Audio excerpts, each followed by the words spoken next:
নবীজি বলেছেন ইউফ্রেটিস নদী মানে ফোরাত নদী। ইউফ্রেটিস কোন নদী?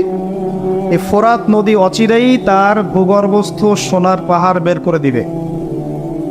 ফোরাত নদী অচিরেই তার সোনার পাহাড় বের করে দিবে এবং ওই সোনাকে নিয়ে মারামারি করতে আসবে যে মানুষগুলো, তাদের মধ্যে প্রত্যেক 100 জনের মধ্যে 99 জন মানুষ মারা যাবে।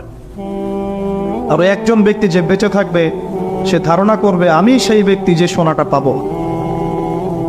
আর মুসলিমদেরকে নবীজি বলছেন তোমরা যদি ওই সময়ে ওই জায়গায় থাকো, কোনো মুসলমান যদি সেটা দেখে, তোমরা সেই সোনায় হাতও দিবে না।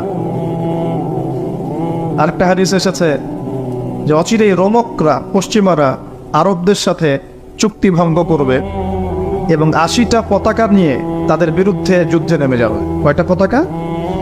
80টা। এবং প্রত্যেক পতাকার নিচে থাকবে 12,000 করে সৈন্য। কত হাজার? একটা যুদ্ধে এত বেশি 99% মানুষ মারা যাওয়াটা স্বাভাবিক না, এটা অস্বাভাবিক। ঢাল তলোয়ার AK-47 যুদ্ধে এমনটা হবে না বা হয় না। হয়তো এমন কোনো অস্ত্র সেখানে প্রয়োগ করা হতে পারে, এটা আমাদের ধারণা, আল্লাহ ভালো জানেন, যেই অস্ত্রগুলো দিয়ে অল্প সময়ে বেশি বেশি মানুষ মেরে ফেলা সম্ভব। ঠিক যেমন এখনকার নিউক্লিয়ার ওয়েপেন্স বা থার্মোনিউক্লিয়ার ওয়েপেন্স হতে পারে, আল্লাহ ভালো জানেন। বস্তুত এটাই শেষ জামানা, যখন সাদাকে কালো মনে হবে, কালোকে সাদা মনে হবে, হককে বাতিল মনে হবে, বাতিলকে হক মনে হবে, যেটা ন্যায় ওটাকে অন্যায় মনে হবে, যেটা অন্যায় সেটাকেই ন্যায় মনে হবে। নবী সাল্লাল্লাহু আলাইহি ওয়াসাল্লাম বলে গিয়েছেন আনতালি তালামাতু রাব্বাতুহা, শেষ জামানায় দাসী তার মনিবকে জন্ম দিবে। দাসী তার মনিবকে জন্ম দিবে, কখনো দাসী তার মনিবকে জন্ম দেয় না।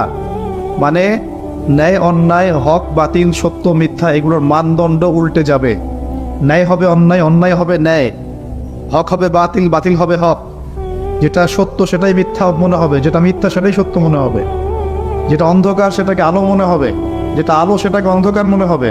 আর তালিদ আলামাতু রাব্বাতুহা, হালালকে মানুষ হারাম করবে, হারামকে হালাল করবে। আর কথা বুঝতে পারছেন কি?